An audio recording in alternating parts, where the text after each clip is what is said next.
Oh, I'm still on. You're still on. Why wouldn't you be? He was trying to leave and do something. Yes, and we were listening to you the whole time. But you were on, Miss Megan?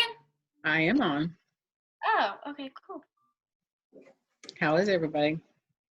Good. Good, good, good. Hi, guys. So, Micah, Yes, ma'am. Wait. I Oh, think you're you need here. to change your screen so I can actually see you and you don't look like a ghost from the Seattle. You have 2 pictures. To No. me? Hold No, on. Chloe does. Yeah. Y'all see that? She has like 2 pictures.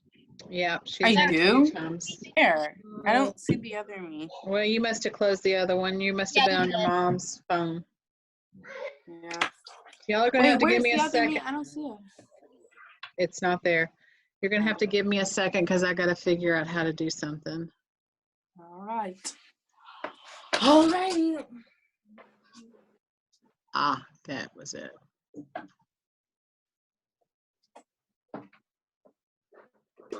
Oops. Can y'all hear this?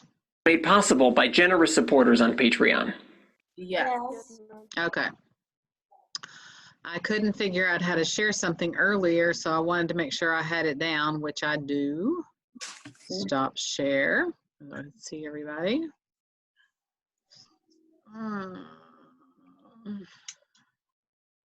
Who else are we missing? I'd have to look. Hold on. Missing Caroline. We're And, missing Riley. yeah, Riley. And we're also missing one more. Wait. Sophia. Where's your brother, Kara? Do you not Oh, see there him? he is. I see him down there, Braden. I don't know who we're missing. They'll come. They will come. If you built it, they will come. We're missing quite a few. How's everybody doing? Okay. Okay, good. Charlie, how's it going at your house? Good. Good. What? Have y'all been outside enjoying the spring weather, although it's cold today? Mm-hmm. Well, we went outside yesterday. I had tennis practice yesterday. But In the rain? not in the rain. It was actually bright outside where we live. It was like around 6 o'clock. I was about to say in the And then we evening played it was until much like nicer. 7:30. In the evening it was much nicer. It was definitely raining in the morning. It was a depressing Easter morning. Although it was sweet. I had fun with my family. Yeah. But My I did. mom's birthday was the 12th. Miss Julie's birthday is the 12th too. Happy birthday, Miss Julie. Everybody say happy birthday, Miss Julie. Thank Happy you. birthday. We Mine and love Isabella's are on you. Saturday. Wait, whose? Mine and Isabella's are on Cool. Saturday. Isabella defer. Yep. This last Saturday or next Saturday? This Saturday. In 4 days. Okay, thank you. Yeah. The Saturday coming up. Well, the big all 1-3 kinds of April me. birthdays. 1-3. Yes. Now we can call you a teenager because it says 13. Yeah. I've like Well, whenever like people like see me, like if I haven't met the person, like I know somebody and like I haven't met her and she guessed my age and she said that I was like 14 and I act like a 14-year-old. I'm like, nope, I'm 12. So Yeah, well. she looks exactly like me though, which is funny. Can y'all, where is everybody? Where is everybody? You did something. Are y'all seeing my, what are you seeing? A weird black square. Yeah. Yeah. it's like navy blue. Okay, There not you go. anymore. That's gone. Coronavirus Yep. pathology. Yeah, but I don't know why I can't see y'all. We I can. deleted y'all. Oh, fun. We love that. How? A lot of fun. How much fun? Oh, that's a lot of fun. Wait, is this recording? Yes, I am recording you. Ah! Wait, I'm what like is this? the moment where you're about Oh. to sneeze and you're not sneezing. It's like Look at the light. Look at the light. It helps The you. light? the light Yes, it helps go you into sneeze. the light. But yeah, it's a weird black square. Okay, not anymore. I guess I'm not gonna sneeze then. Where is everybody? I guess you can't do it because you're sharing the screen. But if you go over to view options, which is right behind I you. usually have you all. I mean, you do have to realize that I've done about 30 of these. I don't know why this is different. Oh, I true. have a little bit of experience, but I will. I can get my mom. She has lots of experience. No. I don't have time for that. Okay. I'm good. Is our last class next week? I know what I did. That was the 28th. No, we've got 2 more weeks because we were off a week because of the extra week after spring break. Share, optimize. That's what it is. Share. So technically, I can do it without you guys. Okay, I can see all y'all now. I like to see your little faces. Although I now know that I don't have to look at your faces. I'll just let Miss Julie tell me who's. Hey, you can see people holding up hands, right, Julie? I cannot, I'm doing it on my phone. Oh, okay. So Well, you're not I helping. only get 4 pictures at a time and I have to swipe from page to page. So you can't do it on your computer? I can try. Don't worry about it. It's easier if you could see everybody and I didn't have to because I have to move everybody's little faces all over the place. So I can see. But there's a way I can optimize my screen. So all I'm looking at my screen and you can say, Megan, so-and-so has a question. And then you can also say, hey, Caroline, stop picking your nose. You know, things like that. Gotcha. I know you're not picking your nose, Caroline. Okay, Anyway. then. So let me know when you get on it. Okay. So last week we were talking about the immune response. We were talking about the bad guys. We got all the way to what we talked about, worms. Oh, I really should have shown you the ugly pictures of worms. No, thank you. There was some squirmy, ugly ones that made me squirm. But that's okay. So then there's the viruses. And remember, I showed you a picture of a virus, and somebody said, is that real? And I said, actually, it is. I found a picture of a real virus that looks exactly like that. Exactly like this virus right here. Can y'all see my cursor? Yeah, the one that looks like a. It's just crazy. I actually, where is that? Those are my screenshots. I'll post it for you. It's actually a scanning electron microscope picture of a virus, and it looked just like that. And this is actually a picture of the coronavirus, which it looks just like that. It's pretty gross. We talked about the coronavirus. Did y'all have any other questions about the coronavirus? No, ma'am. Well, except for things that nobody can explain yet. So, I mean. Yeah. Like what?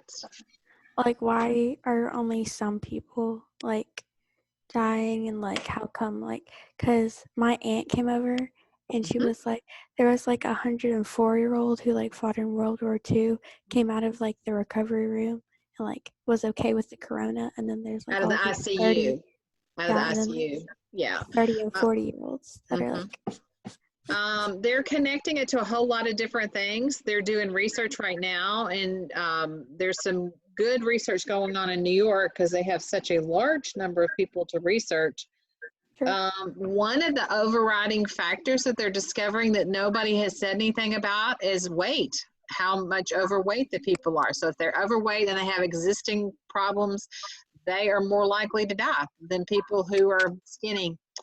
So it kind of throws me off because you're always going to have those people in the weird places. They're also finding that smokers are not as high a percentage of the people dying as non-smokers.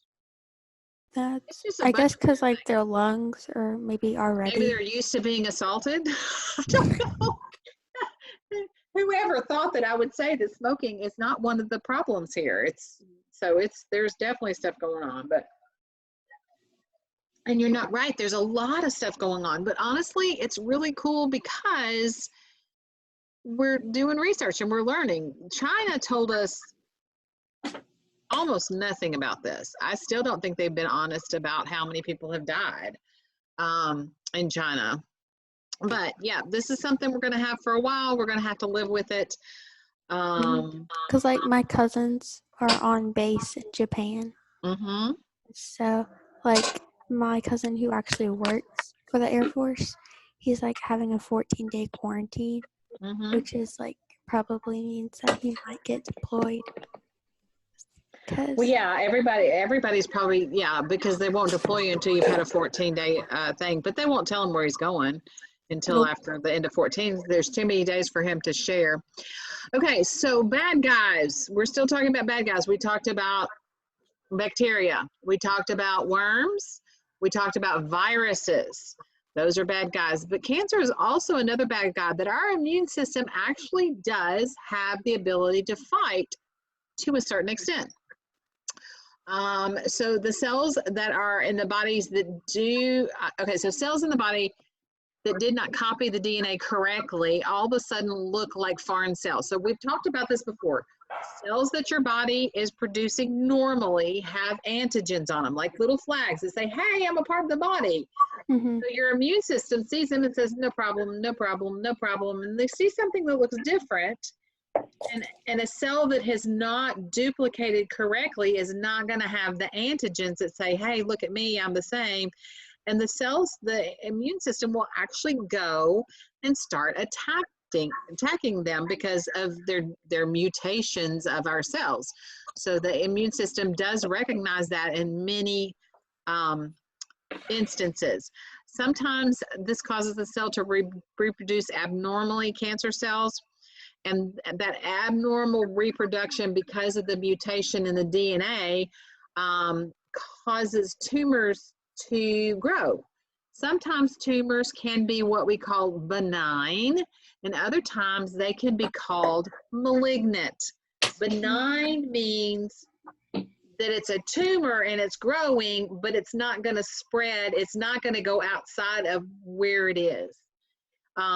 Tumors can be life-threatening too, but only in the instances it has to be removed before it damages another organ because it's growing out of bounds. You can have brain tumors that are benign. I've known several people who had benign brain tumors.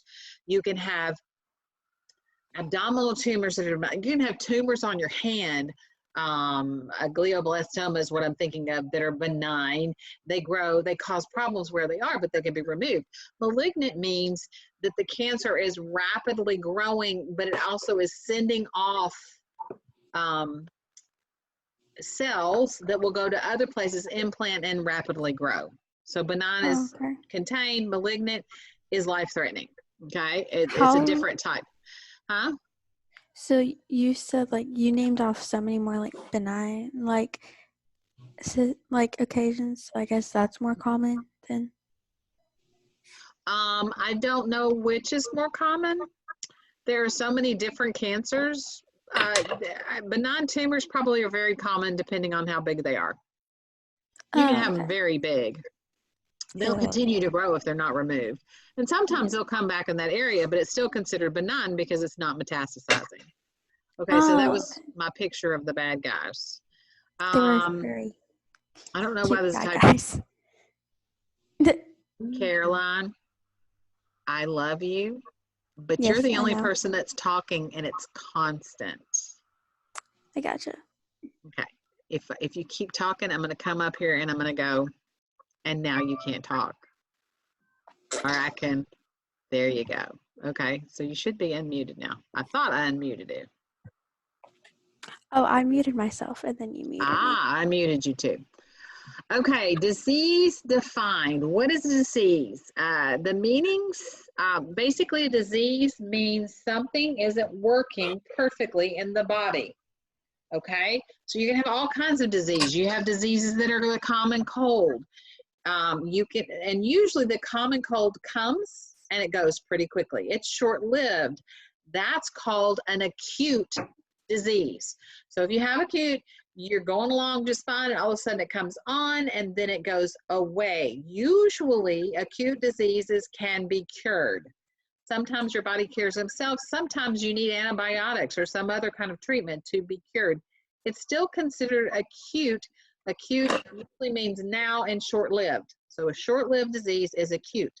It's not cute, it's acute, okay? A chronic disease is disease that lasts with you for years, could be for life, depending on what it is. Sometimes it's chronic for 10 or 12 years, and then you get something removed or taken care of, and the disease is over. Usually, chronic diseases can be cured. It just depends on the type of curative things and whether you're not doing this or if you have to have surgery or whatever. Malignant means possibly life-threatening. Malignant means there's something going on that is threatening your life, and if not stopped, it will kill you, okay? Diseases can also be benign, so that means they can't harm you. I'm trying to think of an example of a benign, I mean, actually, how many of you have heard of cold sores? Cold People have them sore? on their mouth, cold sores, okay? Yes, we've had one before. It's actually a type of herpes, and it's benign because it's not going to kill you. It is acute, short-lived because it pops up and then it goes away. But it's also chronic because you have them, and anytime your system has been broken down, they usually pop back up, okay? So some of these words can actually describe other of these words. Does that make sense? We're just giving you a basic vocabulary. Some acute diseases are contagious. What does contagious mean? You should all know what contagious means. You are living in the world of contagious. The coronavirus is highly contagious. Most diseases out there, common colds, that kind of stuff, usually the transmission is one person gives one person normally that disease. It's not like the disease says, oh, I've already been given one time, I can't be given again. It just means the average that the person has exposed somebody else to their infection is one person to one person. Mainly because with cold, the common cold with flu, you know pretty quickly when you're contagious that you're sick. You're not going to be out there a whole lot. You may be out for a day and can, maybe expose one person, unless you're like hugging and kissing and drinking out of after 20 people in one day, you might give it to them all.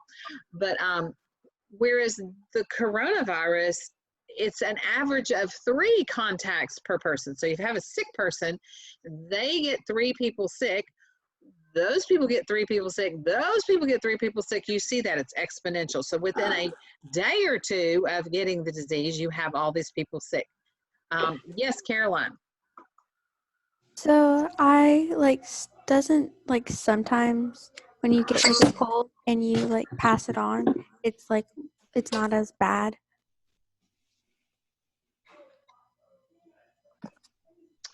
No, the cold you passed on is as bad as the cold that you got, but your body responds different to it. Yeah. Some people's immune system. Some people's. I heard that once it was about the flu, but Kara got the flu one week and then I got it the next week and it was like much worse. So I don't really. Mom got it too.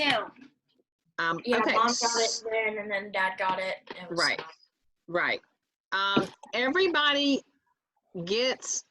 Everybody's immune system works differently. Most of the time there's a pretty predictable path. Some people respond to it differently. Some people's immune system may have been altered somehow, or they came into it and they didn't eat and drink well while they were coming into the disease. There's all kinds of pre-existing or existing things that actually say whether or not your disease is worse than the person you got it to.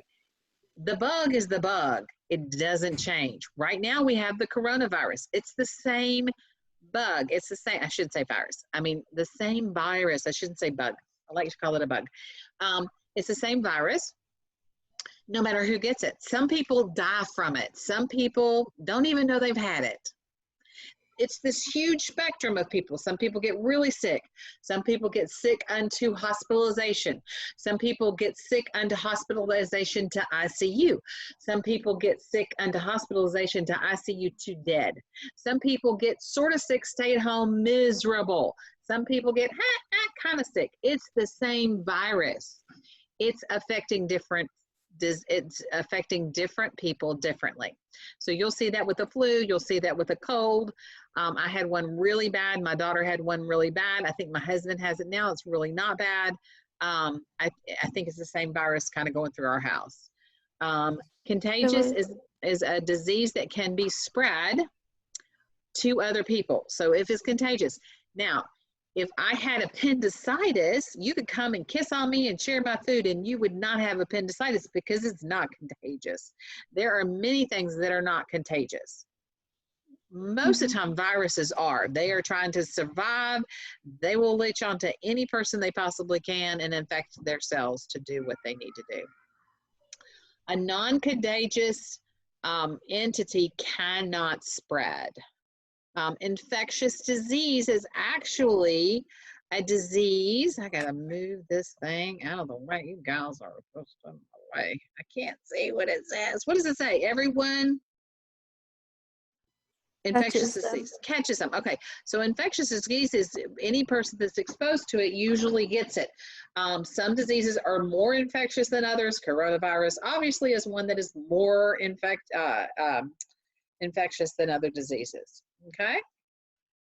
The immune response, everybody's is different. Immunity is the ability of the bodies to enact, the abilities for the bodies to I'm sorry, I couldn't figure out what I'd read.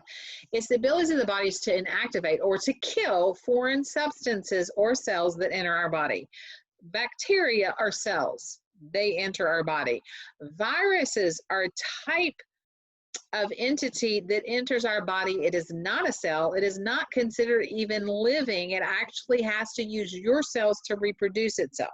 It can survive, but it cannot reproduce itself. So it doesn't hit the criteria for a living organism. It gets into your body, it injects its DNA into the DNA of your cell, and it takes over your cell's ability to create proteins, and it makes more of itself. We've talked about this some, right? Is that a yes? Okay, good. Give me some head nods. Thank you. Okay, we have many systems in our body that give us what we call innate immunity. Innate immunity is present at all times. It's always there, it is always working, and it helps to prevent all those things that are around us. I sent out an email to parents last night. Did your parents say anything to you about the email about getting augers to find infections in your house? You've had 2 people respond to that so far. That said yes or no? Yes. Okay. Many of you, if your parents are okay with it, are going to get what we call an auger, and I'll show it to you in a few minutes. I think I have a picture of what it is. And what you're going to do is you're going to go around your house with a clean Q-tip, and you're going to dampen the Q-tip, and you're going to rub on certain things that you think might have infections, fungus or bacteria or other things on them. And then we're going to put it in the auger, and we're going to close the auger. We're going to put it away for 3 days, and then you're going to take it out, and you're going to see things growing on it. You're going to see what's growing in different areas of your house. Yes, Caroline. I'll talk to my parents after class about it. Yeah, I should have had, I need to go ahead and make sure everybody talks to their parents, because if you're going to pick it up, I need to know, because I need to make the augers ahead of time. And once I start, I got to make what people want, because there's no going back. Yes, Chloe. Yes, Chloe. I had to leave real quick because my mom was calling me, and I didn't catch what you said in the beginning, but I caught what you said in the end. So do you mind saying what you said in the beginning, or is it on Schoology? Wow. Can you give me an idea of what I'm talking about? You mean the Like, augers? The You said augers, something about, yeah, I Q-tips sent an and email bacteria. out. Have your mom check her email. If she wants Okay. it, then we'll do it. And I'll talk to you in the end on how to do it. I will pull it out and show y'all. Okay. Okay. And mute. If not, I'll video it and send it out to you after class. Okay. All right. Immunity is the ability of the body to, I already said that. Okay, so we have innate immunity. Innate immunity is going to be things as simple as our skin. When our skin is removed, we get infections, right? When our skin is there, we don't get infections, right? Okay, body secretions like sebum. Remember, our hair follicles have oils on them, on the follicle, and it lets the oil out onto your skin. That actually helps to kill bacteria and fungus. Tears, your tears have enzymes in them that kill bacteria and other things. The mucus lining of your mouth and your nose and other areas of your body, the membranes actually have built-in immunity to a lot of things that we're exposed to every day. There's also structures like cilia in parts of your body that also helps with the immune response. It catches them, lets things be encoded in mucus, and it kills it. There's other helpful or friendly bacteria on our skin and our intestines. It's always there and always fighting the bad guys. We want the good guys to stay. They fight the bad guys off. If our good guys get killed off because we're on antibiotic therapy for a while for something else, they might get killed off and we'll be sick until those good guys can come back again. Okay. Basically, all these things give us immunity and are considered our first line of defense. Okay, that's always there. It's always happening. It's innate. Innate means it's just present, period. You don't have to make it. You don't have to keep it. You don't have to think about it. Okay, your second line of defense is called a complement system. Okay, so you have innate immunity. It's always there. It's always working. You don't have to think about it. It doesn't have to be triggered. It's just there. A complement system is actually a type of system that comes along and it helps that initial innate immunity with different things. One of the complement system is proteins that are made by the liver. Now, do you remember that all cells have antigens on them? And the antigens are like flags that say, hey, I am blank. And then some cells are not foreign. Like kind of in your head, go back to when we were doing blood, when we were doing blood testing. And we saw that some bloods were just normal on the card and some bloods were being attacked on the card, okay? The ones that were being attacked on the card were being attacked by proteins called globulins that actually are antibodies, okay? It is a hormonal response. It's made up by proteins from the liver. So the liver makes special proteins, which is mostly responsible for your complement system. This means that those proteins are going around, they're looking for things that are not the normal, and if they see things that are not the normal, they attach to those antigens, and they attack the cell. And I have pictures of this and videos that I'm going to share with y'all later because I can't draw on the board. I'm trying to learn all this stuff. Basically, these complement systems, the liver special proteins, are inactive until they are exposed to a foreign invader. And when they're a foreign invader, they recognize it as something bad and they go in and attack. And not only does that one that saw the foreign invader attack, they call other ones to come in and they go in and they attack the foreign invader and hopefully inactivate it and kill it. When they're activated, they cluster and they literally poke holes in the cell membranes. And when there's holes in the membrane, fluid flows in and the cell membrane of the foreign invader explodes. Who's making up? Great, Chloe. Chloe, off the bed, onto a table. It makes too much noise. Oh, I'm sorry. That's okay. Off the bed. It's always when I have a lot of noise, it's because you're on a bed. So table, chair, whatever, no beds. Okay, so basically they poke holes in it, the cell membranes fall apart, the cells die, and the complement system is victorious again. I already said that. When globulins become activated, they also send out chemicals that attract white blood cells. So remember, globulins are little antibodies, and in most of the time when you're looking at these, they're actually kind of Y-shaped with a funky divot at the end. You'll see some pictures on the videos that I'm doing. As soon as they're exposed to something, they send out information to the white blood cells that will also come and be actually looking for that specific thing, because the information that the antibodies sent to the white blood cells is like they went to the white blood cells and say, hey, dude, this is what it looks like. Get it. Okay, so there's details. So the white blood cells aren't just hitting everything. They're looking specifically for what the globulins have found. The globulins are called antibodies. The immune response. What happens in our body when the immune response of the complement system starts activating?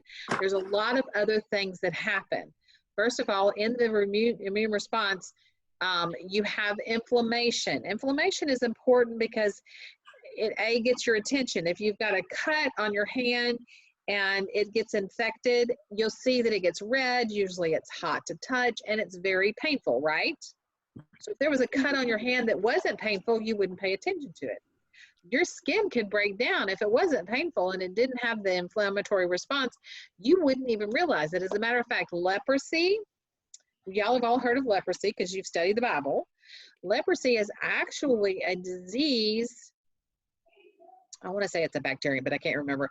But basically, it's a disease of the nerve endings in the area. So the nerves cannot feel when things get infected or hurt. And so if you can't feel it, you don't protect it. If you don't protect it, it ends up getting worse, and you get, and so fingers and toes start to fall off because you had gangrene, but you couldn't feel it. Does that make sense? So anyway, it's an interesting disease to study. Okay, so inflammation is increase of blood flow to the area. Histamines in the cells cause the capillaries to open up. So if the cells themselves recognize that something's going on, they release histamines. Histamines causes the vessels to open up, so more blood goes to the area. So you have more white blood cells and it all gets kind of swollen, and it can be a mess, but it's actually normal immune response. If there's a large battle going on, you're going to end up with pus. How many of you have had pus? I actually had a what do you call it, a splinter in my hand that I couldn't get out on my own, and I waited a couple of days and it had pus all in it. My husband had to cut it out the other night, and pus came out. It was lovely. But pus is forming. Pus is made up of damaged tissue and living and dead bacteria, as well as dead white blood cells. They give their life to sacrifice themselves to take care of you. Fever is also an important immune response. People's first response to having a fever is they go take medicine and we get rid of the fever, even a mild fever. And what we've learned as medical professionals is, though it makes people feel better to not have a fever, it's probably good for them to have a little bit of fever. So we will actually let people who have anything less than a 100.5 degrees not get any medicine. We tell them not to medicate with medicine that'll bring their temperature down, because that fever actually helps. Yes, Riley, your hand's up. What is it? So is pus good or bad? Pus is the result of a good thing, but if you have a lot of pus, it's because something bad's going on. Does that make sense? Pus is actually not a bad thing. It's just the reaction of your immune system. If there's a whole lot of pus, then there means a whole lot of infection. So even though we hate pus and we don't like to see it, it's actually your body working the way it's supposed to. Hey, Julie, were you able to get on to your computer and see everybody? Could you let me know when people are raising their hand? Because I'm not looking. Okay. I just happened to see Riley. Okay. Okay, so fever helps to destroy bacteria and viruses or viruses in your body. So that high temperature is a good thing to have. You want to have a fever. And when I say high, I don't mean over 100 degrees. The highest that you know, if you get to 101, yes, you need to medicate yourself for multiple reasons. Your body's not supposed to have a temperature that high, and it's very uncomfortable, and it hurts, and it's miserable. But if you can tolerate it up to 100.5, you know, it's 100.5, which is less than 101, right? Is everybody with me? Okay, then that's okay. Let your body kind of do it. That'll help your body to recover. Okay, so we've talked about white blood cells, and we've talked about the fact that there's different kinds of white bloods. There's T cells and B cells. There's macrophages. Do y'all remember these different kinds? Hold on a second. Hey, Josh. Hold on a second, guys. There's somebody at the door.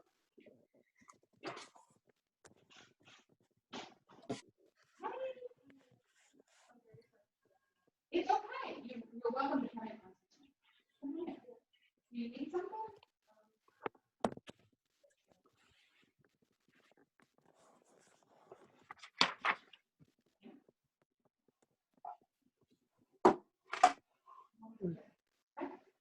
Go check them, and then yes, and that's fine. I appreciate that. I do know that his father talked to him for a long time yesterday. I don't know if that was before or after. Okay, sorry guys. Okay.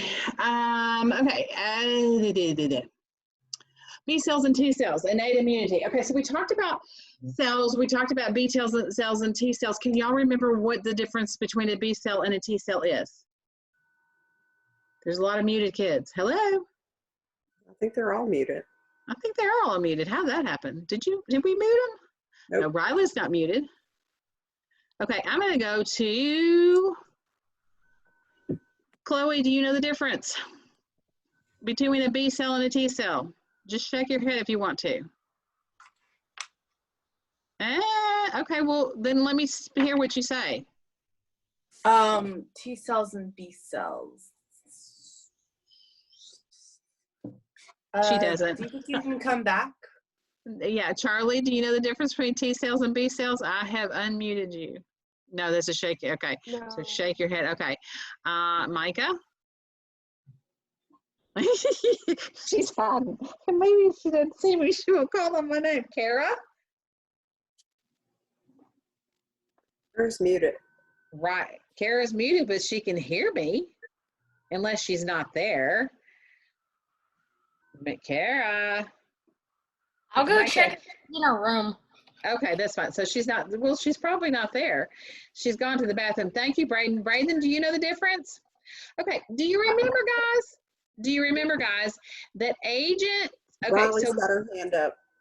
who, Riley, yay, Riley, can you tell me the difference? T cells go to the thymus gland, protect it, and then B cells are made in yellow bone marrow. Oh, Actually, it's not yellow bone marrow, it's red bone marrow, even though it's Red supposed to bone be marrow. white blood cells. So No, the I T remember. cells are trained in the thymus where the B cells are trained in the bone, okay? So T cells are created and sent to the thymus to mature.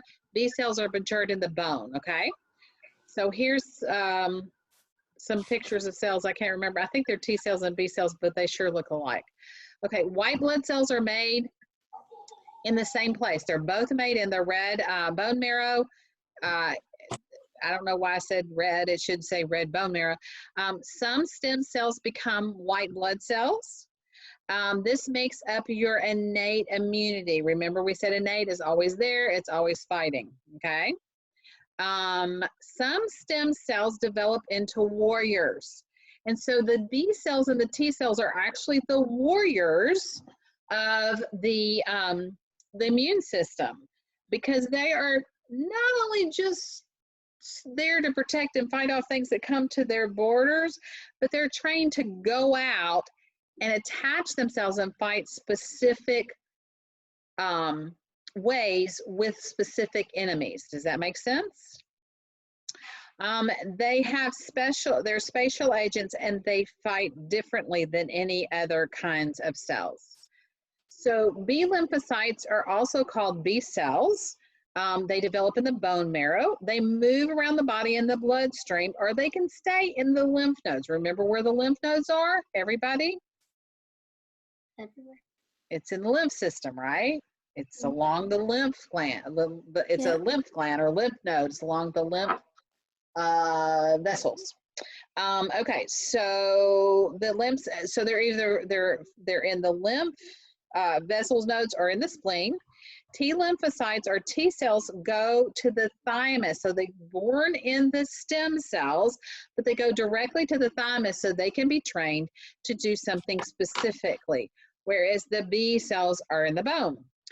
Specialized T and B cells can recognize cells that are self. What does that mean? I'll ask you, Micah, what does that mean? T cells and B cells can recognize cells that are self. Are they the same? The same as what? I see you're right, but I'm trying to figure out if you know why you're right. They're the same as what? Each other? Huh? Each other? Each other? No. Hey, Julie, look at the Yes. group of people and pick somebody to answer that question.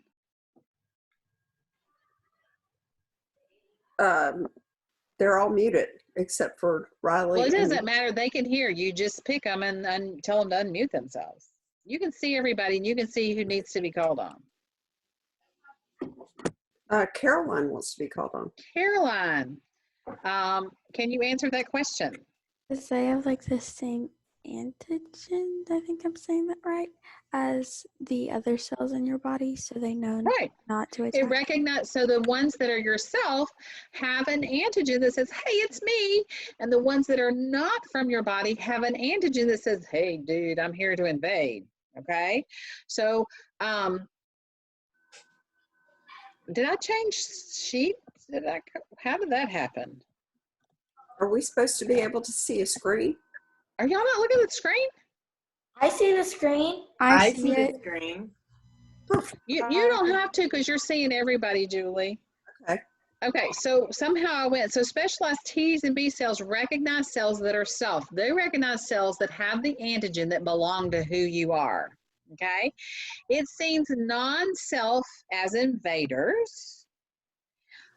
B and T cells attack the non-self cells like bacteria and viruses, funguses, and in some cases cancer. Even though the cancer was made in your body, it's a mutation, and so these cells attack it. Yes, Micah, is your hand up? Okay, so whoever has a child in the room, please mute yourself. Chloe? I have a question. Yes. Okay, so you get cancer by getting it from somebody else, or is it like made in your body by if like cells don't work together and stuff? Cancer is not contagious. Cancer is your cells mutating. The DNA in your cells is not doing what it's supposed to in whatever cancer cell that it's in. If you have DNA messing up in the red blood cells, you've got leukemia. If you have DNA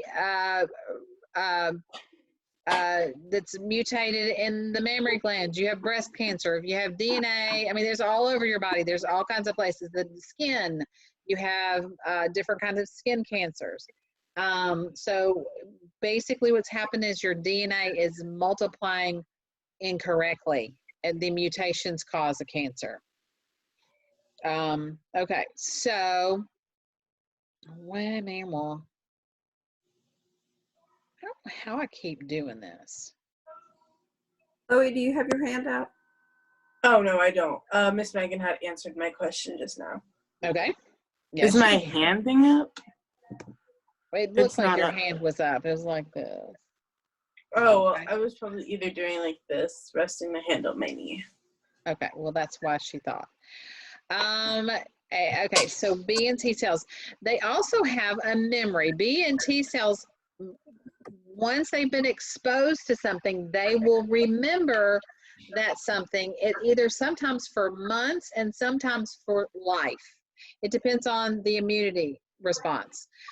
In the coronavirus, one of the things that they're trying to figure out is why people that are having the virus in some cases are getting the virus again. Is this just a a weird thing, or are we going to have to do something else to make the immunity better?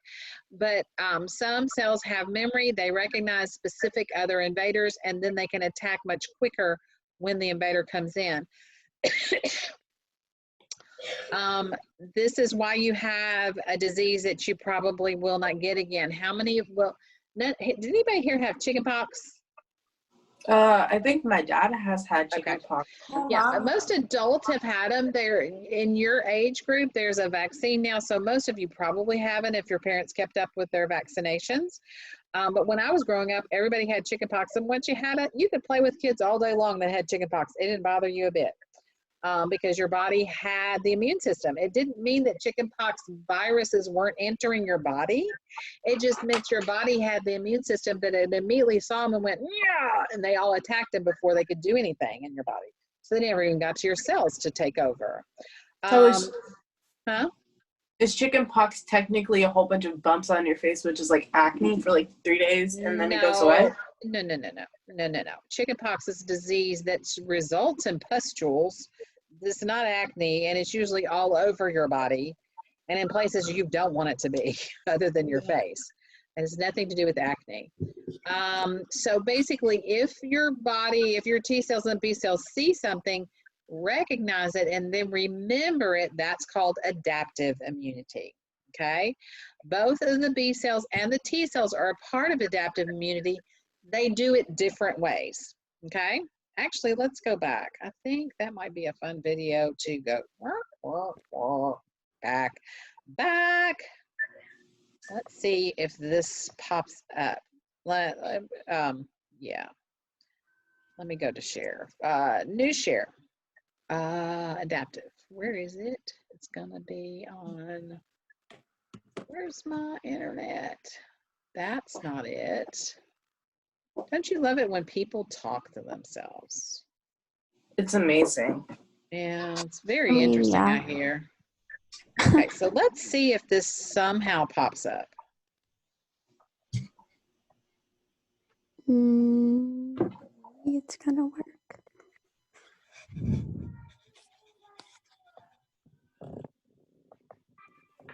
Yeah, it's just giving me that. Okay, I'm gonna stop share for a minute. Stop share so I can see all your cute little faces, because I really do want you to see this stuff, because a picture is worth 100 million words. I opened all of these. There it is. Okay. So how do I share? Here, let me go to immune response.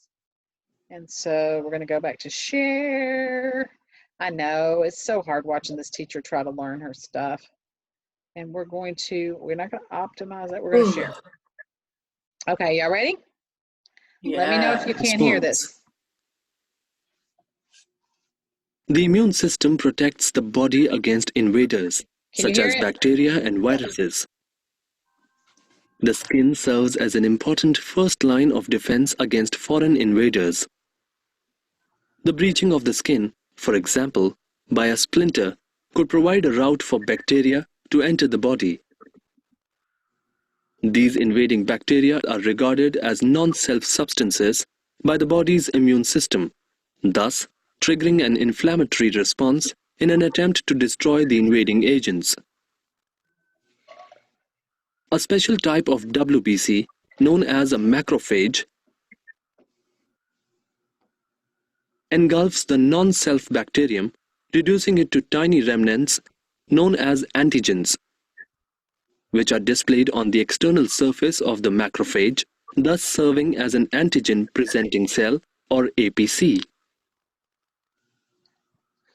So basically what happens is the macrophage comes along. Remember, they're like Pac-Man. They come along and they eat up the cell, the invading cell. They recognize it as wrong. This is not T cells and B cells. These are the macrophages, okay?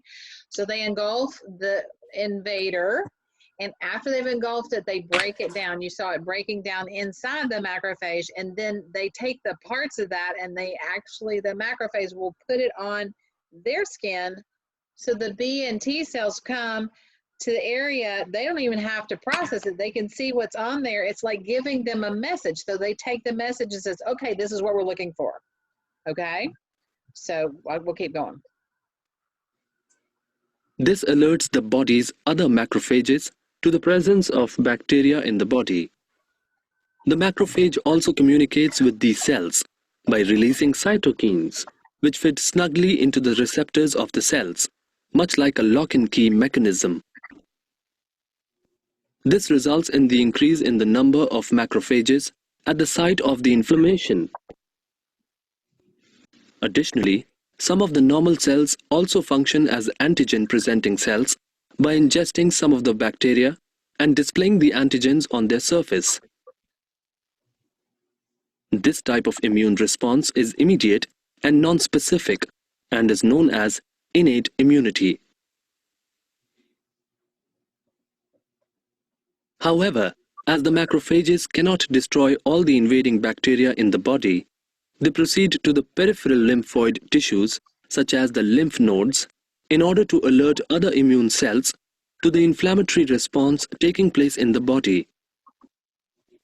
As lymph nodes function as a gathering place for several of the cells of the immune system, the macrophages are able to activate the T and B cells, which are different types of WBCs, which are then able to mount an immune response.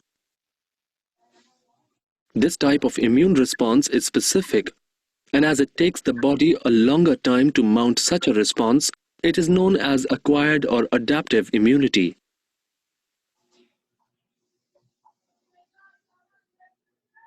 T helper cells are stimulated by interleukin-1, secreted by the antigen-presenting macrophages, and in turn secrete interleukin-2, which help in the activation of other immune cells, especially cytotoxic T cells and B cells. Cytotoxic T cells bind to the antigen on the antigen-presenting cells. Okay, so clearly there's a ton of information on this that you don't need, but it gives you an idea. So you had the innate immunity, and then you have the immune response that you're supposed to have. I wish people would stop calling me. Okay, so that should answer that. Let's go on here. I'm actually going to probably stop share. Or no, I should go to new share. So I'm probably going to have to go and post some other videos. They're all good. There's one that I really want to post, but let's see if I can get through this screen. Where is it? There we go. Let's see where we are. Share. Okay, so we're going back to the thing. So when the T cells and the B cells have been exposed, the macrophages are the first thing that starts the attack, and then the T cells and the B cells come along and they're exposed to these different invaders. They learn how to recognize it and how to attack it. These are called adaptive immunities. Both B and T cells are a part of the adaptive immunity. Now there's lots of different types of adaptive immunity, and we're going to kind of go through them. Y'all have all heard of autoimmune diseases, right? Am I correct? Okay, thank you. Autoimmune diseases are actually where your body attacks cells that are self or that it shouldn't attack, okay? Sometimes our antibodies react against us. They shouldn't. This happens, when this happens, it's called allergies. Some people have very severe allergies or other kind of autoimmune diseases. Autoimmune is where the body forms antibodies against its own tissues. Some autoimmune diseases are HIV and AIDS that actually attacks your own body. It attacks your immune system, actually. Rheumatoid arthritis, it attacks the cells that are a part of your joint, and many other diseases. Like this is a whole list of autoimmune disease. Allergy is considered an autoimmune. Asthma, systemic lupus, multiple sclerosis, rheumatoid arthritis, celiac disease. Y'all have heard of people with celiac disease, they can't eat gluten. Scleroderma, that's a really scary one. That's where your skin becomes very hard. It's sclerotic. You've probably never seen it. I actually had a friend that died of it. Addison's disease usually has something to do with your adrenal glands messing up, fighting itself. Raynaud's disease is, I don't know what it is. I have a niece that has it. Isn't it where like your fingers, when you press on your fingers, like your fingers are red, and You're then when you not- touch them, they turn? It has to do with the circulation to your fingers and toes, so they tend to be always cold. They tend to be wider. They don't have as much capillary refill. So yes, that is. So do you know somebody with Raynaud's? Well, I've seen somebody with Raynaud's. Okay. So diabetes type 1, basically what's happened is their body has fought your pancreas, and it's caused it not to be able to secrete insulin. Graves' disease is another one, and psoriasis. These are all things that are autoimmune. Acquired immunity is immunity that you have received by being exposed to other pathogens, okay? You can have passive acquired, and then you can have actually acquired that somebody caused to happen. This occurs when your immune system is exposed to in response to a specific threat. We've been talking about acquired immunity because they recognize things that are not self, and then they start attacking them, and then they remember them. That's acquired. They acquired it because they remembered it. Chickenpox can be acquired. It can be a vaccine. Other diseases can be acquired. Some are vaccines because we don't have to be exposed anymore because we know what a vaccine is. This is adaptive immunity. This is another good video. I will post it on the website. Acquired immunity means that anytime that you've acquired immunity, and then you get a secondary exposure to that infection. I said this earlier about chickenpox and stuff.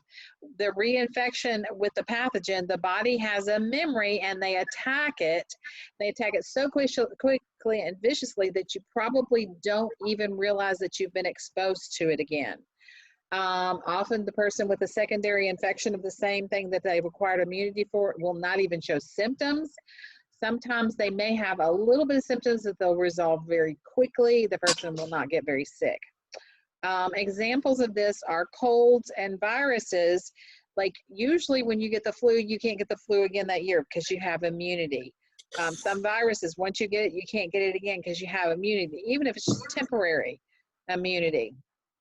Vaccines is another way that your body can help mimic a first infection without you being sick.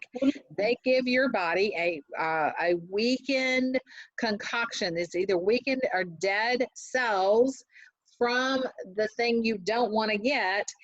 When they first tried this, it was smallpox that they were trying to eliminate people from getting them. And the doctor that did it, I can't remember his name. It was in the early times of the United States being formed. John Adams was president. He was the first one to actually try this type of vaccine, and he would literally get some of the dead vaccines off of another person, or the dead bacteria off of another person's pustules, and then he'd mix it up, and then he stuck it into your arm with a needle, and you would end up with this big sore, but hopefully your body would fight it just in your skin, and you wouldn't get it throughout your body. Sometimes it actually did convert into getting it throughout your body, but it wasn't as severe as the original disease. Your body built up immunity, and that's how we got to it. So basically, modern vaccines are sort of the same thing, just not quite as crude. The body is not fully infected, but it gets just enough of the antigen or the antibody, the thing that you don't want, or the dead cells, or a part of the dead cells, and it gives it to your body so your body can recognize it, fight it, and then recover it. How many of you have had a flu shot? Any of y'all? Did y'all feel a little bit bad for the next day or so, but then you were over, or just a little bit? Yeah. I always do. Basically what happens is they've given you a little bit of flu, you've gotten a little bit sick, your body fights it, but then it's got the immunity, it's developed, and you will not get sick again. Your body will see those. When a pathogen is when that pathogen is encountered again, the body goes to work immediately. The B cells and the T cells start to fight. They fight in different ways.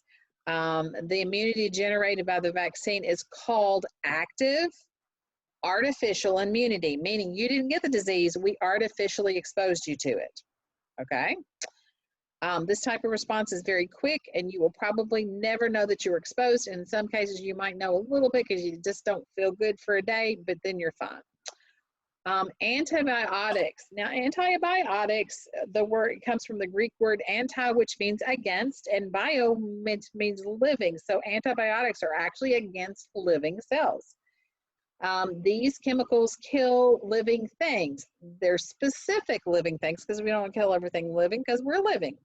They kill unwanted living organisms that invade your body. In nature, antibiotics are always there. They're released from fungus or bacteria to prevent other organisms from taking over their territory. Basically, they're eliminating the competition. The first antibiotic was widely used back in World War II. I don't know why that got, well, I'll come back to it. The first, and this is your book that says the first antibiotic that was widely used, but back in Egyptian times, they discovered that if you put moldy bread on wounds, that the wounds would heal faster. Does anybody know why?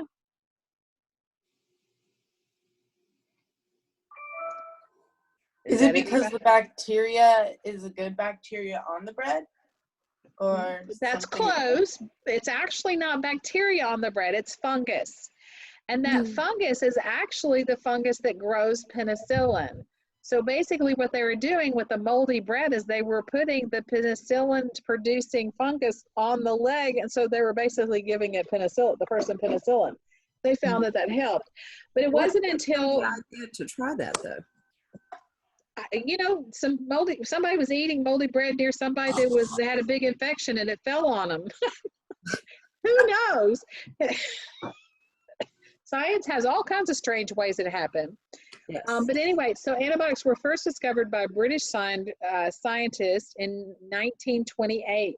And if those of you who know your history know that 2930 is when World War I began, or it had already begun, and then it was going on. And in World War I, people were dying by the droves. They weren't dying from immediate battle, but they were, well, that too.